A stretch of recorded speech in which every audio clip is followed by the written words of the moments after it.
하나님께서 우리들에게 어려운 환경 속에서도 비대면 예배지만은 예배를 드리게 하심에 먼저 하나님 앞에 감사를 드립니다. 예배가 드리지 못했던 시절들이 참 많이 있었습니다. 요셉은 교회도 없었고 목숨 없는데도 신앙생활을 승리했습니다. 사도행전 1장 14절에 120 성도가 모이는 그 장소도 모이면 안 되는 장소입니다. 잡혀가는 그 시절들에 모인 겁니다. 로마 박해 시대도 모이면 죽어요. 그래서 이들이 그 말하는 카타콤에 모여서 예배를 드렸죠.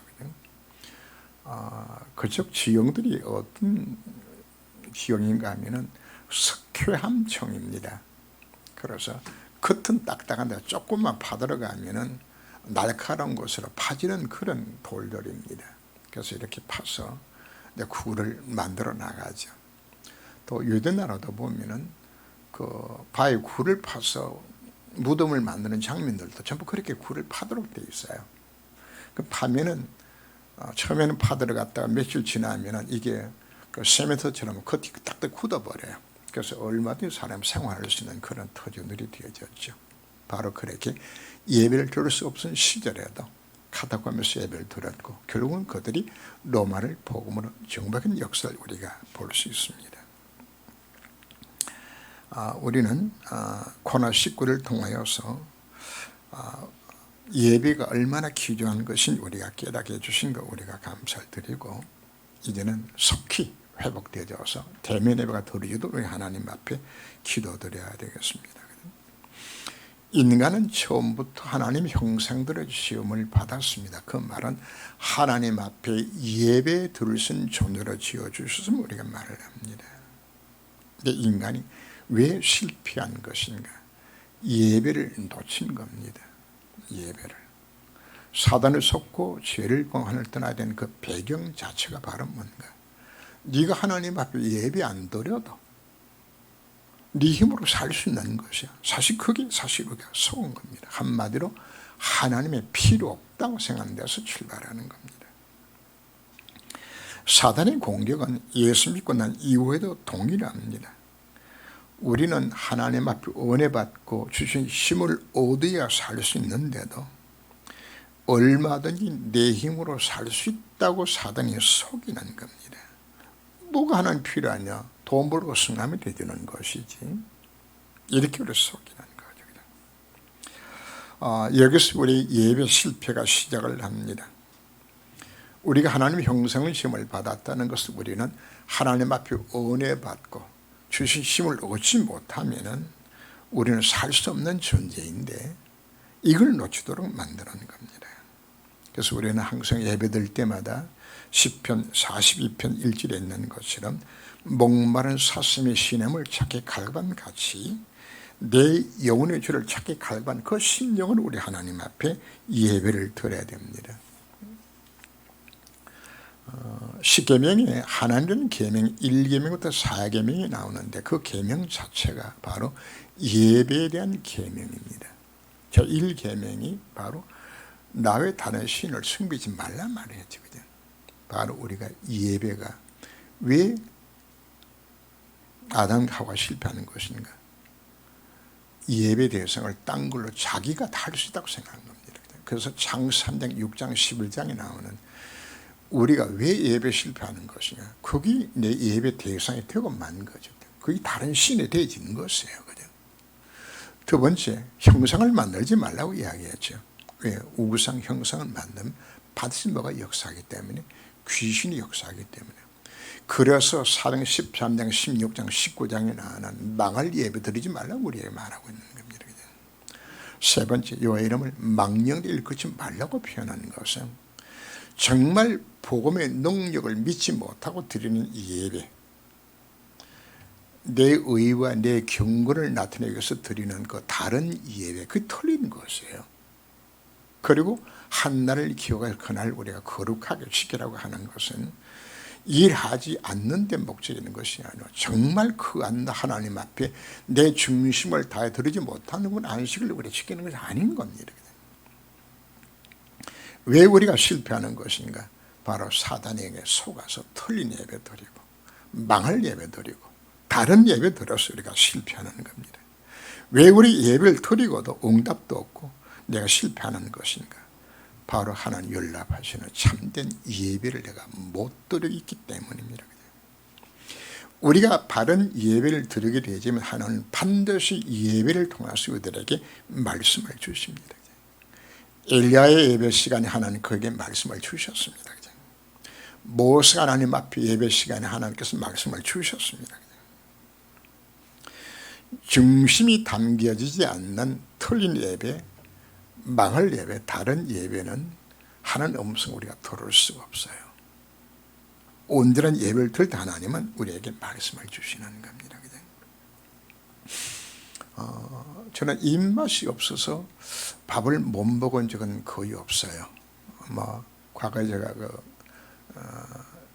담낭이 문제가 한 달 정도 입원했을 때 그때는 제가 가장 힘들었던 부분들이 그 입맛이 끊어지게 되니까 굉장히 힘든 걸 사실 느꼈는데, 육신의 몸은 밥만 잘 먹으면 우리가 건강이 유지가 됩니다. 영적인 것도 동일합니다. 자신의 영적 상태를 점검하는 중요한 비밀이 말씀을 내가 정말 삼하고 있나, 정말 예배를 내가 삼하고 있는 것인가, 이게 그 사람의 영적 상태입니다. 매주마다 몇 시간마다 예수는 그리스도라고 계속 선포가 되어지는데,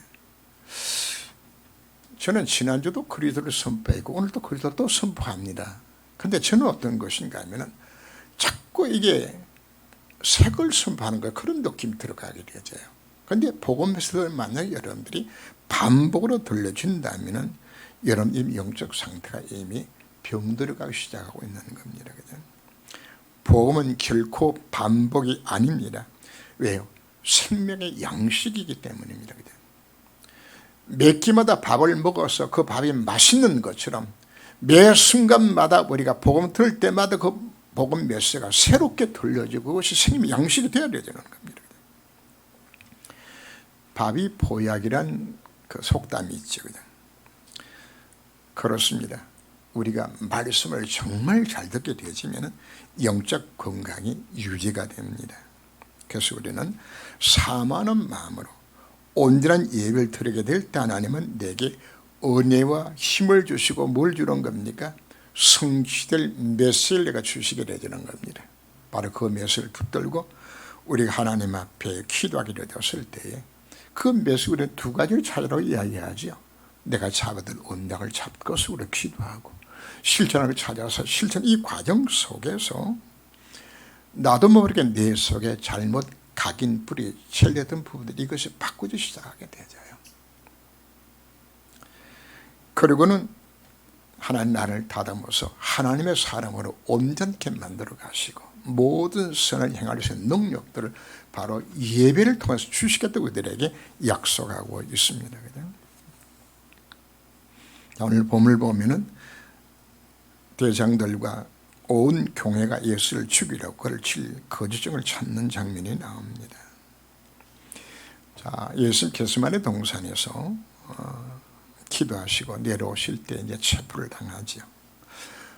먼저 끌려간 것은 전 대장이었던 안낫의 집으로 먼저 끌려갔다가 오늘 본문에 나오는 가야바에게로 오게 되어지는데, 안낫은 바로 가야바의 장인입니다.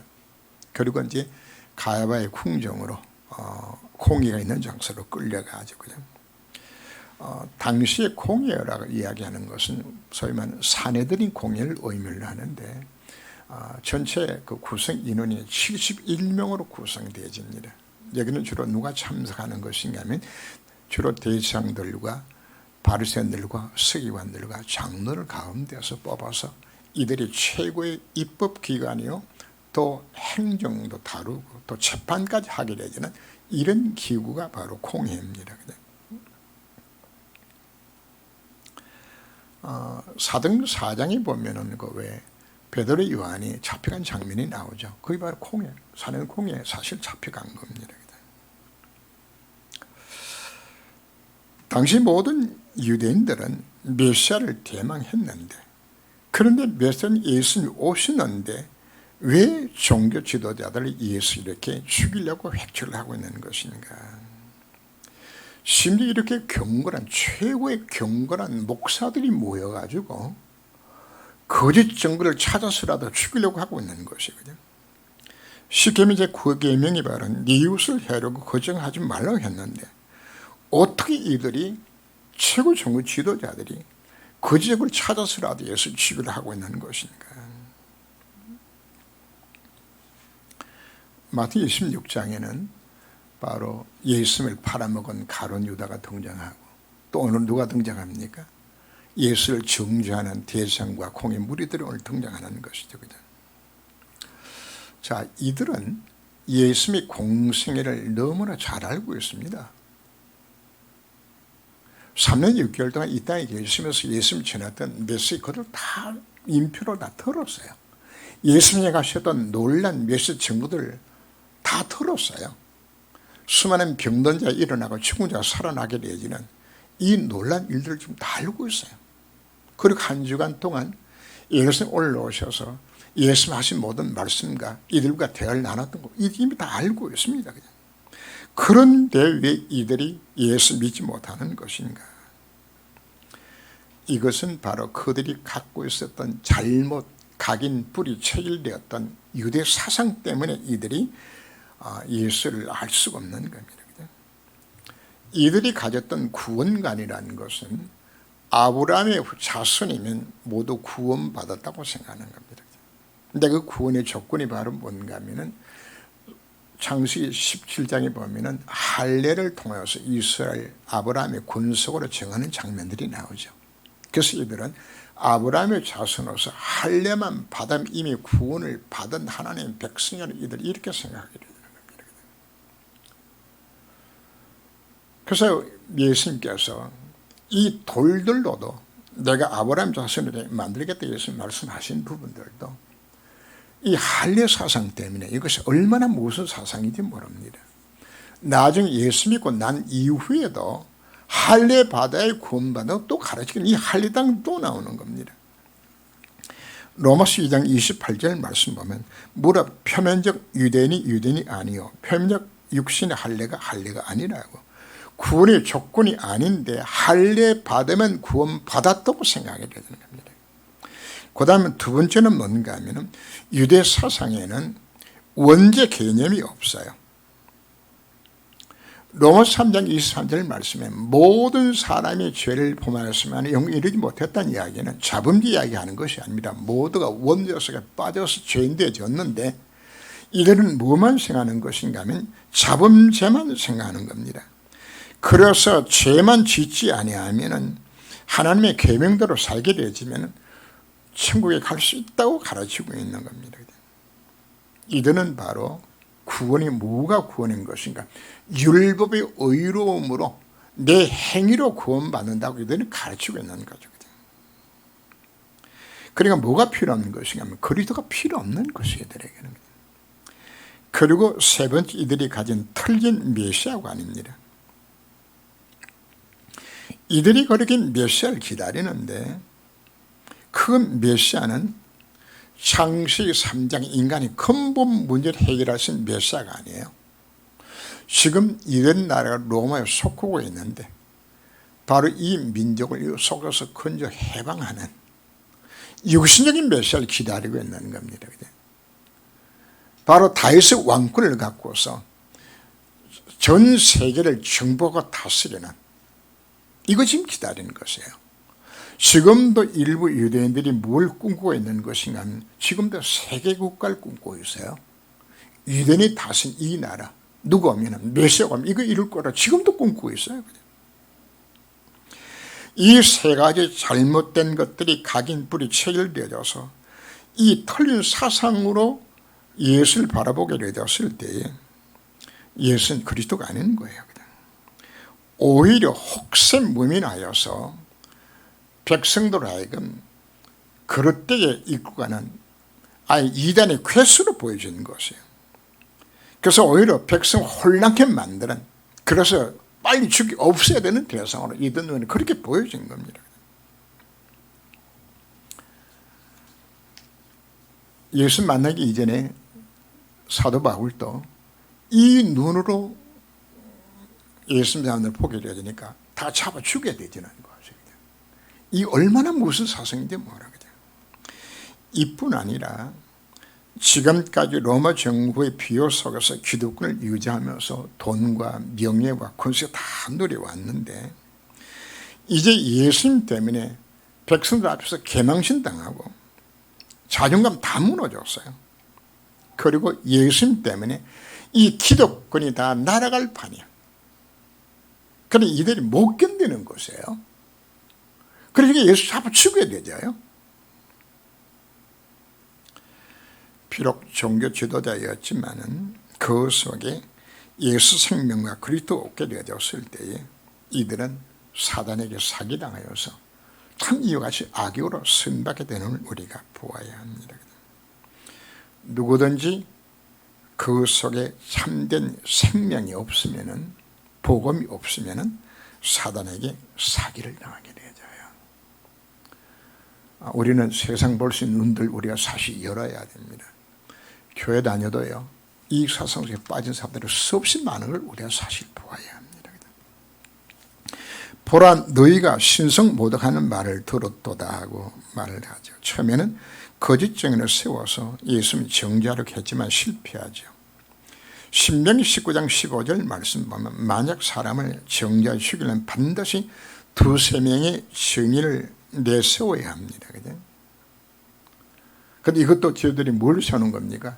거짓 증인 세워서 예수님 정죄를 했는데 잘 안 되니까 이제는 대상이 예수님의 질문을 하죠.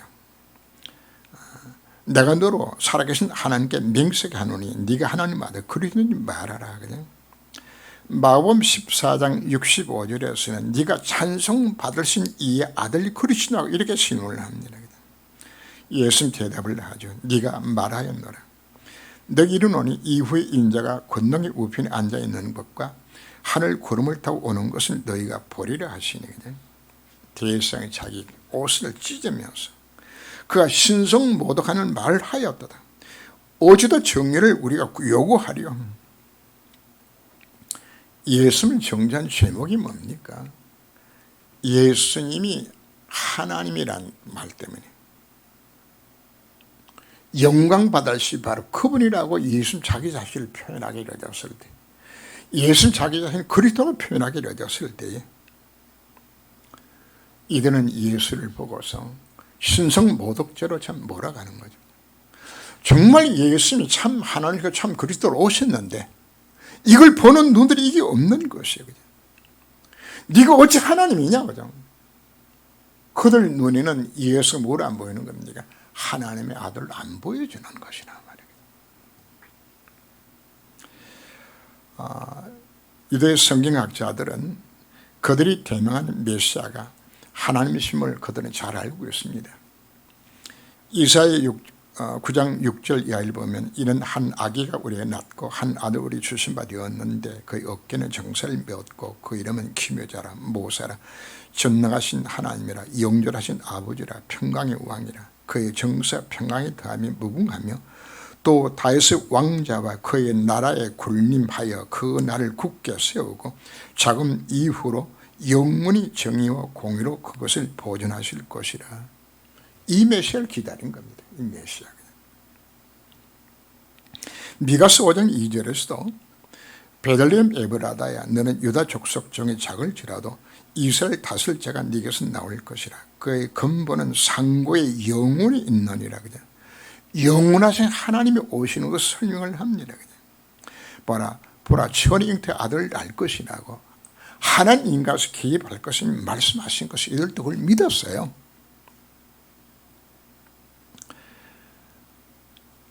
그러나 이들에게는 예수가 뭘 안 보이는 겁니까?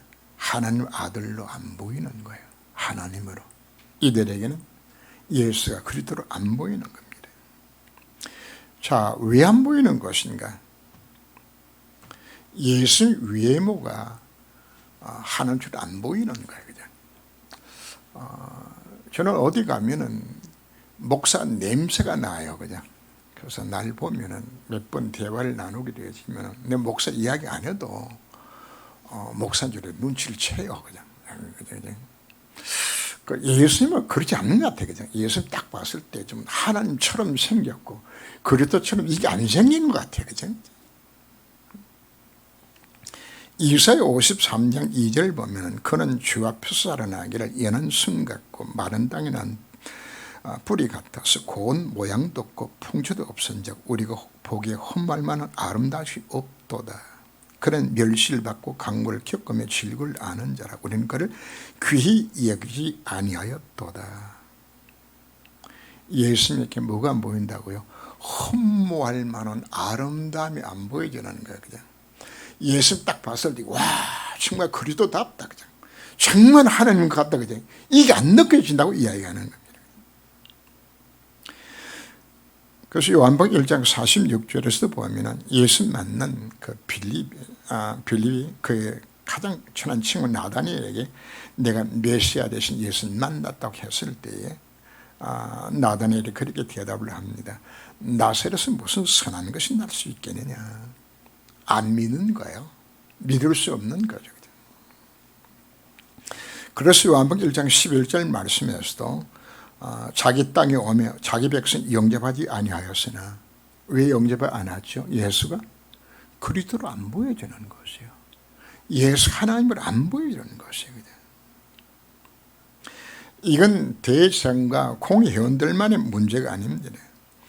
대다수의 사람의 눈에 예수가 그리스도, 예수 하나님을 안 보여주는 것이에요. 일반적으로 세상 사람 예수를 왜 안 믿죠? 예수가 뭘 안 보여주니까? 그리스도를 안 보여주니까.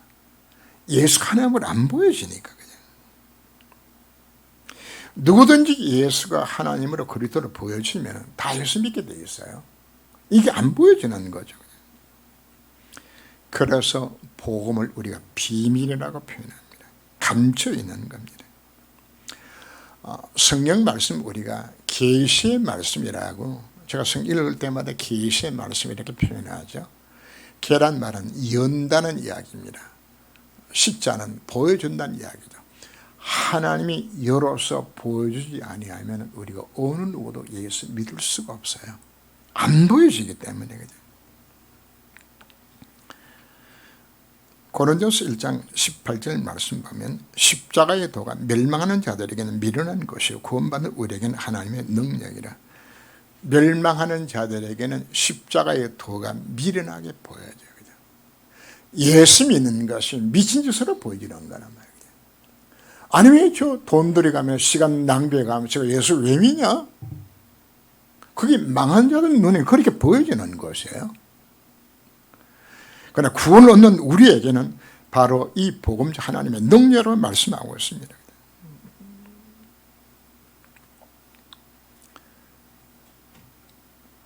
인간이 근본 문제 해결하기 위해서 하나님 인간에서 개입하셨고 그분이 이 땅에 오셔서 이제 십자가를 지시기 위해서 오신 바로 그분을 이들이 바라보았는데 그 예수가 안 보이는 것이라 말입니다. 안 보이는 거죠. 그래서 우리가 예수 믿다는 사실 자체가 이 얼마나 큰 축복인지 우리가 깨달아야 됩니다. 예수 그리스도 정말 맞습니까? 그분이 하나님 정말 맞습니까? 이게 여러분들이 내가 믿어지는 것이 아니에요. 이게 안 믿어진다고요. 그래서 마태복음 16장 16절에서 주는 그리스도시요 살아계신 하나님 아들이라고 고백하기로 되었을 때 바요나 시몬아 네가 복이 있다. 뭐가 진짜 복입니까? 여러분들이 예수 믿었다는 사실보다 더 큰 축복이 없어요.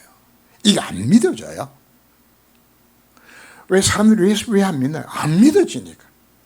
근데 고단 말이 이를 네게 알게 하신 이는 혈육이 아니요 하나님이 너를 알게 만들었다고 말씀합니다. 근데 인간의 능력과 노력으로 예수가 안 믿어져요. 무엇으로만 가능한 것인가? 하나님의 은혜로 우리가 예수 믿게 만들어 주신 겁니다. 그래서 칼빈이 5대 교리 가운데서 네 번째 불가항력적인 하나님의 은혜로 구원받았다고 표현하게 되는 것은 그분이 불가항력 내가 은혜 베풀어 주지 아니하면 내가 뭐 한다는 이야기입니까? 예수 믿을 수 자체도 없는 것이에요. 우리가 예수를 그리스도로 고백하고 우리 예수 영접하고 하나님 자녀가 됐다면 이것보다 더 큰 하나님의 은혜가 없어요. 그래서 우리는 이 비밀을 모르는 자들, 이 복음의 비밀을 우리가 증거해 줘야 되겠죠. 네가 하나님의 아들 그리스도인지 우리에게 말하라. 사단의 주 임무는 복음을 이해하지 못하도록 속여서 예수 못 믿게 만들고, 복음을 알면은 체험하지 못하도록 속이고, 그리고 복음 누리지 못하도록 또 속여서 복음 정인되지 못하도록 사단은 지금도 사기를 쳐요. 성경 66권의 역사는 사단의 사기당하는 역사를 사실 기록하고 있어요. 이스라엘 백성들 왜 노예되고 포로되고 왜 속국됐나? 사기당해가지고. 오늘 신자들 왜 실패하는 것인가? 사단에게 사기당하고 있는 것이에요. 고린도 4장 3절 이하를 보면 만일 우리의 복음이 가려웠으면 망하는 자들에게 가려진 것이라. 그 중에 이 세상 신이 믿지 않은 자들의 마음을 혼미하게 하여 그리스도의 영광의 복음의 광채가 비지 못하게 하매니 그리스도는 하나님의 형상이라. 사단이 뭐 한다고요? 이 복음 못 듣고 복음 못 깨닫도록 철저하게 사단이 방해하고 있는 거죠. 자, 여러분 주변에 이제 우리가 추석 명절 당해서 여러분들이 가서 복음을 전하고 또 이야기하게 될 것인데 그들이 안 믿어요. 이게 안 믿어진다니까요. 본성적으로. 왜? 누가? 그 속에서 사단이 못 믿게 지금 막고 있는 곳이에요. 그죠? 그래서 우리가 예수 믿고 죄사함 받고 하나님 자녀 된 것 정말 우리 하나님 앞에 감사를 드려야 합니다. 우리가 예수 믿고 나면은 우리가 받은 구원이 실속 안 된다는 사실을 사단은 너무 잘 압니다. 그래서 사단 우리를 속여서 복음의 풍성을 모르게, 복음을 체험 누리지 못하도록 방해하고, 특별히 복음에 정리되지 못하도록 결사적으로 사단 우리를 사기치는 겁니다. 각자들마다 사단의 공격 루트들이 다 있어요. 취약점이 다 있는 것이에요. 그걸 통해 사단은 지배하고 우리를 공격하는 겁니다. 처음 예수 믿게 되시면은 거의 99%의 크리스찬들이 기복신앙에 빠집니다. 예수 왜 믿나요? 오로지 자식 잘 되고 건강 회복하고 돈 잘 벌고 가정 평안하고. 사실 예수님의 이것이 동기가 돼서 예수 믿었다 할지라도 이게 목적은 아니거든요. 근데 사단이 이걸로 속이는 것이거든요. 보르다스의 물고기 2마리 가지고 예수님이 5,000을 먹였을 때에 그 이튿날 무리들이 막 예수님을 찾아서 막 눈에 불을 켜고 예수 찾는 거거든요. 그때 예수님이 말씀하셨습니다. 너희가 나를 찾는 것은 표적을 본 까닭이 아니요 떡 먹고 배부른 까닭이라. 우리가 예배를 이렇게 예배 드리게 되면 우리 실패하는 것이거든요.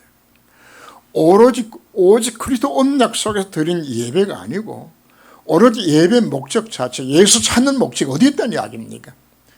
거의 90% 이상의 신자들이 몰려서 찾고 있다고요. 떡 때문에. 창세기 3장, 6장, 11장 잘 되기 위해 가지고 이것 때문에 찾고 있는 것이거든요. 무엇 때문에 염려하고 근심하는 겁니까? 모든 염려 근심도 항상 돈 걱정, 자식 걱정, 건강 걱정 하는 부분 전부 이 한계를 못 벗어나고 있는 것이에요. 그래서 기도 제목도 여기 못 벗어나요. 그러니까 이게 전부 뭐 하는 것이 이 몽땅 다 사단의 통로가 되어서 이걸로 갖다 걸리면 다 넘어지는 것이거든요. 그러다가 이제 영적 문제도 오고 가정 문제도 어려움을 부닥쳐줘서 하나님 앞에 눈물로 기도하며 하나님 엎드렸는데 하나님이 응답해 주셨어요. 그죠? 건강 회복되기도 하고 장애 문제가 회복되기도 하고 이 체험들을 하게 되지면은 그 다음에 하나님 앞에 나름대로 이제 열심히 하나님 앞에 신앙하려고 또 노력들을 하는데 사단이 또 속여요. 그게 다른 복음으로 속이는 것이란 말이거든요. 하나님 말씀대로 살려고 노력하고 경건하게 살려고 노력하고 착하게 살려고 노력하고 열심히 충성 봉사하고 헌신하며 살아가도록 이렇게 뭘 나타내면 만드는 것인가? 자기 의의를 나타내도록 사단이 속여나가주는 것이에요. 자, 여러분 물어봅시다. 믿음이 좋다고 말하게 되었을 때 무엇이 도대체 믿음인가요? 믿음의 본질이 뭔가요? 정직하게 착하게 거짓말하지 아니하고 술 안 먹고 담배 안 피우고 노름 안 하고 이렇게 살면 그게 믿음 좋은 겁니까? 그건 믿음하고 상관이 없어요. 그건 사람 착한 거지, 좋은 거지, 그래서 열심히 사는 거지. 근데 이걸 믿음으로 착각들어요. 뭐가 믿음인 겁니까? 진짜 참 믿음 자체는 예수가 그리스도라는 사실을, 그분이 하늘에 정말 이게 믿는 거거든요. 그래서 오늘 우리는 한 단계를 사실 뛰어넘어서 기복신앙에서 벗어나져서 다른 복음에서 벗어나져서 그렇구나, 예수 안에 몽땅 다 들어있는 것이로구나. 우리는 바른 복음을 우리가 정말 바르게 이해를 해야 합니다. 예수 안에 모든 답이 들었습니다. 성삼위 하나님 나와 함께 하시는, 지금도 그분이 말씀으로 성취하고 계시고 세 가지 죄를 해결하신 바로 그리스도가 나와 함께 하셔서 성령으로 내 인생을 책임을 인도하시는데, 사실 내가 정말 믿어진다 그러면은 지난주에 여러분 말씀드렸던 것은 기도 제목 자체가 싹 다 바뀌지는 것입니다. 오늘 우리에게 다시금 강조합니다. 예수가 오늘 누구라고요? 예수 무엇 때문에 정죄받았죠? 예수가 그리스도라고, 예수가 하나님이라고. 이걸 몰라서 지금 예수 정죄하는 것이에요. 꼭 같습니다. 바로 오늘 우리가 왜 틀린 신앙생활, 틀린 예배를 드리고 있는 것인가? 뭐가 믿어져서 예수가 그리스도, 예수가 하나님에 정말 내가 믿어지게 되진다면 더 이상 이 세상을 갖고서 우리 염려 근심할 필요 자체가 없는 겁니다. 이걸 정말 깨닫게 되지만 오늘 본문성에 나온 것처럼 베드로 신앙 고백을 받으신 이후에 네 이름 위에 내 교회를 세울 것이라고, 네 믿음을 반석같이 내가 만들어주겠다고. 진짜 믿음이 뭡니까? 예수가 그리스도를 믿는 게 이게 믿음이에요. 그때 뭐가 일어나는 겁니까? 업무의 권세가 이기지 못하도록 흑암에 무너지게 되어 있는 것이에요. 내 인생, 내 삶의 현장 속에 뭐가 다 무너져요? 흑암이 이게 다 무너지는 것이에요. 그리고 뭐가 이루어진다는 이야기입니까? 천국 열쇠를 주어줘서 진짜 기도 응답이 여기서부터 치워지게 되는 겁니다. 바로 베드로 신앙 고백을 받으신 이후에 예수님께서 비로소 제자들에게 말씀하기를, 내가 예루살렘 올라가서 고난받고 십자가 못 박아 죽었다 다시 살아날 것을 비로소 그때 말씀하시게 되는 겁니다. 언제 우리가 참된 복음이 깨달아지게 되는 것인가? 예수가 우리 되심이 정말 바른 신앙 고백 속에 가는다 들어있으면 깨닫게 되었을 때 이와 같이 하나님께서는 이 놀란 십자가의 비밀을 그에게 말씀하여 주신 것입니다. 우리는 예수 믿고 난 이후에도 과거의 상처라든지 잘못된 가치관들이라든지 이런 것들이 각인 뿌리 체질되어서 이것이 전부 뭐가 되어 있나요? 사단의 통로가 되어 있는 겁니다. 그래서 우리가 왜 예배에 성공하고 강단에서 정말 붙들고서 나아가라고 요구하는 것인가? 바로 이 말씀을 듣고 바른 예배를 드리게 위해서 하나님에게 말씀을 주시고 바로 하나님께서 치유할 수 있는 시스템 속으로 나를 이끌어 가시는 겁니다. 사실 우리만큼 복받은 자들이 없습니다. 이 놀란 복음의 비밀 하나 우리에게 깨닫게 만들어 주셨습니다. 자, 우리는 어떻게 할 것인가? 이제는 서론에서 말씀드리는 것처럼 정말 예배 성공자가 되어지고 주신 말씀 언약을 붙들고 정말 그 언약의 말씀을 묵상하며 깊은 기도 속에서 우리가 그 안에서 언약 잡고 작은 실천 속에 들어가게 되지면 나도 모르게 하나님 나를 뭐 하는 겁니까? 나의 각인 뿌리 체질하는 것을 바꾸고 가시는 겁니다. 그래서 오늘 메시지를 통해서 다시 한번 우리가 복음 언약을 붙들고 승리하는 여러분 되시기를 주님으로 축원합니다. 기도합니다. 주님. 고난19를 인하여서 비대면 예배를 드리면서 함께 모여서 하나님을 찬양하며 대면 예배를 드리는 것이 얼마나 귀한 것인지를 깨닫게 해주신 것을 감사를 드립니다. 속히 장을 멈춰 주셔서 온 성도 함께 모여서 대면 예배가 드려지도록 축복하여 주옵소서.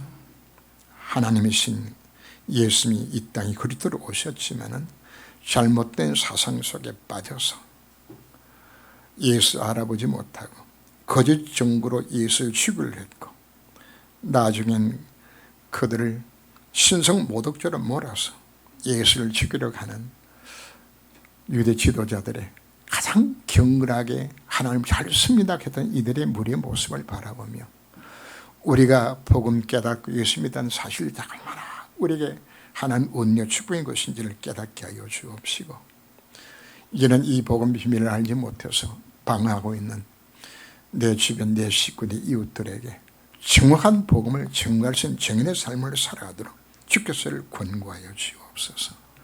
먼 뇌 속에 복음 누리지 못하도록 잘못 각인 뿌리 체열되어 있는 또 뇌 속에 있었던 그 상처에서 우리가 해방을 받게 하시고 정말 온전한 예배를 통하여서 이제 나 자신의 취함을 받고 이 복음을 증인으로 살아갈 수 있는 삶이 될 수 있도록 주께서 온전히 저희의 삶을 주장하여 주옵소서.